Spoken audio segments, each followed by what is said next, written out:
Hi friends, welcome to mummy's masala. நீங்கள் எல்லாருமே நல்லா ஹெல்த்தியாக ஹாப்பியாக இருப்பீங்க அப்படின்னு சொல்லி நம்புகிறேன். இன்றைக்கி என்ன வீடியோ அப்படின்னு சொல்லி பார்த்தீங்கன்னா, ரொம்பவே டிஃப்ரெண்ட்டான அதே சமயத்தில் ரொம்ப இன்ட்ரெஸ்டிங்கான ஒரு vlog தான் நான் உங்களோட ஷேர் பண்ணியிருக்கேன். ஆமாங்க, நான் ஒரு சின்ன மிஸ்டேக் பண்ணினேன். அதுலேருந்து நான் எப்படி வந்துட்டு அதை சரி பண்ணினேன், அது என்ன மிஸ்டேக்கு அப்படின்னு சொல்லிட்டு இந்த வீடியோவில் நம்ம டீட்டெயில்டாக பார்க்கலாம். இன்றைக்கி காலையிலேயே பார்த்தீங்கன்னா, நான் பண்ணின ஒரு பெரிய மிஸ்டேக்கே வந்துட்டு லேட்டாக எழுந்திரிச்சது தாங்க. நார்மலாக லேட்டாக எழுந்திரிச்சா கூட பரவாயில்ல, ரொம்பவே லேட்டாக எழுந்திரிச்சிட்டேன். சுத்தமாக கையும் ஓடலை, காலும் ஓடலை, என்ன பண்ணுறதுனே தெரியல. ஸோ வீட்லேயும் பார்த்தீங்கன்னா, நான் பிளான் பண்ணின மீலை வந்துட்டு கண்டிப்பாக பண்ண முடியாது. ஏன்னா டைம் நிறையா கன்சியூம் ஆகும். எடுற அந்த தக்காளின்னு சொல்லி 4 தக்காளி போட்டு 1 பாட் ரைஸாக ஒரு தக்காளி சாதம் பண்ணி முட்டை பாயில் பண்ணி கொடுத்துட்டு, ஜூஸ் போடலாம் டைம் இல்லைன்னு சொல்லிவிட்டு அதை அப்படியே மாதுளம்பழத்தை உரிச்சு கொடுத்துட்டு ஒரு நட்ஸ் ரோலையும் வந்துட்டு பேக் பண்ணி கொடுத்துட்டேன். ஸோ ரொம்பவே சிம்பிளாக கொடுத்துருந்தேன். இதில் என்ன சிம்பிள், ஓகே தான் அப்படின்னு நீங்கள் நினைக்கலாம். ஆனால் என் பொண்ணுக்கு பார்த்தீங்கன்னா தக்காளி சாதம் சுத்தமாக பிடிக்காதுங்க. வாயிலே வைக்க மாட்டாங்க. ஆனால் எனக்கு வேறு ஆப்ஷன் கிடையாது. சரி, கேன்டீனில் இன்றைக்கி ஒரு நாளைக்கு அட்ஜஸ்ட் பண்ணி சாப்பிடு சாமின்னா அதுவும் மாட்டேன்ட்டாங்க. வேறு என்ன பண்ணுறது போங்க. மனசே ரொம்ப கில்ட்டியாக ஃபீல் ஆகிடுச்சு. சரி பரவாயில்ல, அதனால் என்ன அப்படின்னு சொல்லிட்டு மனசை தேத்திட்டு கடன் மார்க்கெட் போய் கொஞ்சமாக வந்துட்டு சீ ஃபுட்டும் கொஞ்சம் சிக்கனும் வாங்கிட்டு வந்திருந்தேன். கொஞ்சம் வெஜிடபிள்ஸுமே பர்ச்சேஸ் பண்ணிட்டு வந்திருந்தேன். அதுக்கு பார்த்தீங்கன்னா சிங்கப்பூரை பொறுத்த மட்டும் எப்போ நம்ம வெஜிடபிள்ஸ் வாங்கினாலுமே பார்த்தீங்கன்னா மல்லியும் கருவேப்பிலை புதினா அந்த மாதிரிலாம் ஃப்ரீயாகவே கொடுப்பாங்க. ஸோ அன்றைக்கும் அப்படி தான் வாங்கிட்டு இருந்த எல்லாத்தையுமே ஸ்டோர் பண்ணி வச்சுக்கிட்டு இருந்தேன். நண்டு ரொம்ப பிடிக்கும். ஸோ அது இருந்தால் பார்க்கலாம் அப்படின்னு சொன்னால் நண்டு சுத்தமாகவே இல்லை. ஸோ பரவாயில்லன்னு சொல்லிட்டு இருந்ததை வாங்கிட்டு வந்தாச்சு. கொஞ்சம் இஞ்சி பூண்டு பேஸ்ட்டு, பச்சை மிளகா, அதுக்கப்புறம் ப்ளூபெரிஸு இந்த மாதிரிலாம் தான் கொஞ்சம் ஸ்டோர் பண்ணி வச்சுருந்தேன். கிளாஸ் கண்டெய்னர்லாம் பார்த்தீங்கன்னா நல்லா வந்துட்டு ஒரு போரோசிலிகேட் மெட்டீரியலில் மேக் பண்ணி நல்லா வந்துட்டு அந்த க்ரூ மாடலில் இருக்கிறதுனால கொஞ்சம் வந்துட்டு கீழே வந்து அந்த ஈரப்பதம் பண்ணால் அப்படியே அப்சர்வ் பண்ணிக்கிறோம். நம்ம டிஷ்யூவெல்லாம் போடணும்னு அவசியம் கிடையாது. ஸோ அதனால் பார்த்தீங்கன்னா நான் சும்மா டைரெக்டாகவே அப்படியே வந்துட்டு ப்ளேஸ் பண்ணிக்கிட்டேன். இந்த பசங்க சாப்பிட்றக்கு எதாவது தேவைப்படுது அப்படின்னு சொன்னாக்கா ஃப்ரிட்ஜில் இருக்கோ இல்லையோ நேராக வந்தோடனே ஃப்ரிட்ஜை தான் ஓப்பன் பண்ணுவாங்க. ஸோ அதனால் அவங்களை டக்குன்னு எலிப்பொறி வச்சு பிடிக்கிற மாதிரி நம்ம டைரெக்டாக இந்த மாதிரி ஒரு கிளாஸ் கண்டெய்னர் ஸ்டோர் பண்ணி வச்சிட்டோம் அப்படின்னு சொன்னாக்கா பார்த்தோன்னே எடுத்து சாப்பிட்டுக்குவாங்க. இல்லை நம்ம சம்பளத்தில் போட்டு வச்சோன்னா ஒவ்வொருத்தரையும் திறந்து பார்க்க சிரமப்படுவாங்க. சம்டைம்ஸ் திறக்கிற பேர்வழியும் கொட்டி விடுறதுலாம் நடக்கும். ஸோ அதெல்லாம் அவாய்ட் பண்ணுறதுக்கு இந்த மெத்தட் எனக்கு ரொம்பவே யூஸ்ஃபுல்லாக இருக்குது. ஸோ அதனால் அந்த கிளாஸ் கண்டெய்னரில் நம்ம பண்ணி வச்சுருந்த அந்த நட்ஸ் ரோல், அதுக்கப்புறம் அந்த உருண்டைங்க, கொஞ்சம் பாதாம் ரவா லட்டு, இது எல்லாத்தையுமே ஸ்டோர் பண்ணி வச்சுட்டேன். இந்த பசங்க இப்போல்லாம் பார்த்தீங்கன்னா சுத்தமாக தேட மாட்டாங்க. எப்போ ஒருக்க எல்லாம் ஃபினிஷ் ஆக போகுதோ அப்போ தான் பார்த்தீங்கன்னா தேடி ஓடுவாங்க. அம்மா அது இருந்துச்சே, அது இல்லை, அம்மா இது இருந்துச்சே, அதை காணோம் அப்படிங்கிற மாதிரி. ஸோ அதனால தான் பார்த்தீங்கன்னா அவங்களுக்கு பிடிச்ச ஐட்டங்கள்லாம் நான் வந்துட்டு முன்னாலே எடுத்து வச்சுட்டேன், சாப்பிடட்டும் அப்படின்னு சொல்லிட்டு. இதையும் கரெக்டாக சாப்பிட மாட்டாங்க, பேலன்ஸ் கொண்டு தான் வருவாங்க. இருந்தாலும் பாலா போனால் மனசு எங்கெங்கே கேட்குது, முடிஞ்ச வரைக்கும் ட்ரை பண்ண அட்லீஸ்ட் ஒரு ட்ரிங்காவது வாங்கி குடிச்சிட்டு வா அப்படின்னு தான் சொல்லி அனுப்பியிருக்கேன். என்ன பண்ணுதோ தெரியல.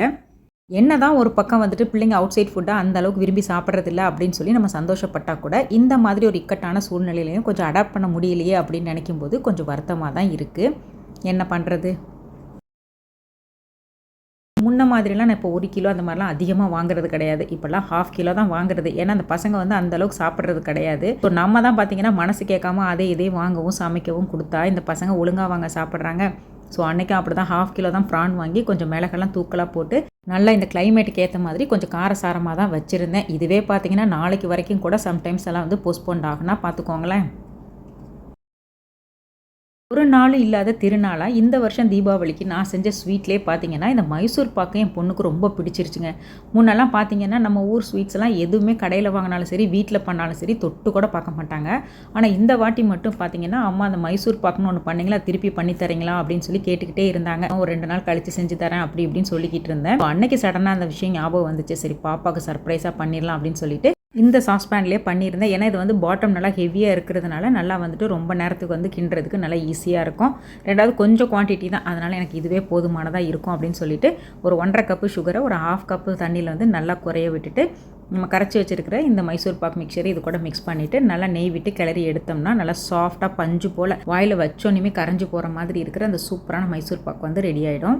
ரொம்ப அதிகமாகலாம் செய்யலை, சும்மா ஒரு 1/4 கப்பு மெஷர்மெண்ட்டில் தான் பண்ணியிருந்தேன். அதுவே பார்த்திங்கன்னா நிறையா தான் வரும். ஸோ இது செட் ஆகிறதுக்குள்ளே பார்த்திங்கன்னா நம்ம அடுத்த வேலையை பார்க்கலாம். நார்மலாக நம்ம எப்பயும் பண்ணுற பிரியாணி தானே பண்ணிக்கிட்டு இருக்கோம். இன்றைக்கி கொஞ்சம் டிஃப்ரெண்ட்டாக வந்துட்டு கொஞ்சம் ஹைதராபாத் ஸ்டைலில் அந்த மாதிரி பிரியாணி பண்ணலாம் அப்படின்னு சொல்லி அதுக்கு தான் ரெடி பண்ணிக்கிட்டு இருந்தேன்.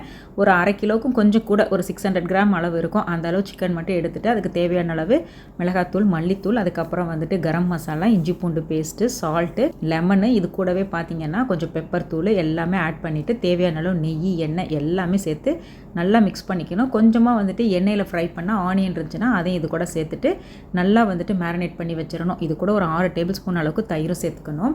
மஞ்சத்தூள் வந்து ஒரு 1/4 டீஸ்பூன் அளவுக்கு ஆட் பண்ணால் போதும். ஸோ எல்லாத்தையுமே நல்லா வந்துட்டு ஒன்றோட ஒன்று மிக்ஸ் ஆகிற மாதிரி நல்லா கலந்து வச்சு மேரினேஷனுக்கு பார்த்தீங்கன்னா ஒரு 2 to 3 ஹவர்ஸ் ஆச்சு நம்ம ஃப்ரிட்ஜில் வச்சு ஸ்டோர் பண்ணிக்கணும். நான் செய்ய போகிற இதே பாத்திரத்திலே நான் டைரெக்டாக வந்துட்டு அப்படியே வந்துட்டு மேரினேஷன் பண்ணிட்டேன். ஆல்ரெடி க்ளீன் பண்ணி எடுத்து வச்சுருந்தேன் இந்த மிளகா, அதுக்கப்புறம் மல்லி, புதினா இதெல்லாம் வந்துட்டு கொஞ்சம் குட்டி குட்டியாக கட் பண்ணி அதையும் வந்து இது கூட அப்படியே சேர்த்துக்க வேண்டியதான். ஸோ அவ்வளோதாங்க. இப்போ வந்து மேரினேஷன் வந்து ஃபுல்லாக கம்ப்ளீட் ஆகிடுச்சு. இதை வந்து நம்ம அப்படியே வந்துட்டு வெளியில் ஸ்டோர் பண்ணக்கூடாது, ஃப்ரிட்ஜில் தான் ஸ்டோர் பண்ணணும். இந்த 1/2 கிலோ சிக்கனுக்கு ஒரு 1/2 லெமன் அளவுக்கு புளிஞ்சு விட்டால் கரெக்டாக இருக்கும். ஸோ அதையும் பிழிஞ்சு விட்டுட்டு அதுக்கப்புறம் செய்ய போகிற சிக்கனுக்கும் அரிசிக்கும் ஏற்ற அளவுக்கு பார்த்திங்கன்னா நம்ம தேவையான அளவு தயிர், அதுக்கப்புறம் வந்துட்டு நெய், கொஞ்சம் எண்ணெய், இது கூடவே கொஞ்சம் ஃப்ரைடு ஆனியன் இது எல்லாத்தையும் சேர்த்து நல்லா வந்துட்டு மேரினேட் பண்ணி வச்சிடணும். இந்த சிக்கனில் அது எல்லா சாறு இறங்கி நல்லா டேஸ்ட்டு பார்த்திங்கன்னா நல்லா வந்துட்டு சூப்பராக இருக்கும். அந்த சிக்கனோட ஃப்ளேவரே டிஃப்ரெண்ட்டாக இருக்கும். நான் இந்த கேசரோலில் தான் பண்ண போகிறேன். ஸோ அதனால் அதிலே டைரெக்டாக வந்துட்டு மேரினேஷனை ஃபுல்லாக பண்ணியாச்சு. ஏன்னா இது நல்லா அடி கனமாக இருக்கிறதுனால அடுப்பில் வச்சு குக் பண்ணுறதுக்கும் அளவுக்கும் பார்த்திங்கன்னா நல்லா குவான்டிட்டி கரெக்டாக வந்துட்டு இருக்குது. இதை வச்சு நம்ம மேரினேட் பண்ணுறதை காட்டிலும் கொஞ்சம் ஃப்ரிட்ஜில் வச்சோம்னா இன்னுமே நல்லாயிருக்கும். வெளியில் வச்சா கொஞ்சம் தண்ணி விட்ட மாதிரி ஆகிடும்.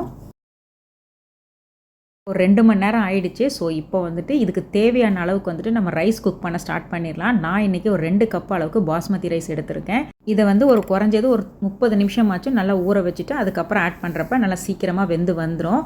2 கப்பு ரைஸ்க்கு ஒரு 10 கப்பு தண்ணி வந்துட்டு இந்த மாதிரி ஒரு பாட்டில் சூடு பண்ணிக்கலாம். நான் இன்றைக்கி இந்த கிளாஸ் கண்டெய்னர் தான் எடுத்திருக்கேன். இதில் பார்த்தீங்கன்னா ஒரு 10 கப்பு தண்ணி ஆட் பண்ணிக்கலாம். ஃப்ளேம் மட்டும் பார்த்தீங்கன்னா இந்த மாதிரி கிளாஸ் கண்டெய்னரில் நம்ம சமைக்கும் போது ரொம்பவே வந்துட்டு லோ, அப்படி இல்லைன்னா வந்துட்டு மீடியம் ஃப்ளேமில் தான் வச்சு சமைக்கணும். எக்காரணம் கொண்டும் ஃபுல் ஃப்ளேம் வச்சு சமைக்கக்கூடாது. அதே மாதிரி இது வந்து போரோசிலிக் மெட்டீரியலுங்கிறதுனால நம்ம அடுப்பில் வச்சு சமைக்கிறோம். இதுவே நார்மல் கிளாஸ் எல்லாம் நம்ம வந்து இந்த மாதிரி குக் பண்ணுறதுக்கு யூஸ் பண்ண முடியாது.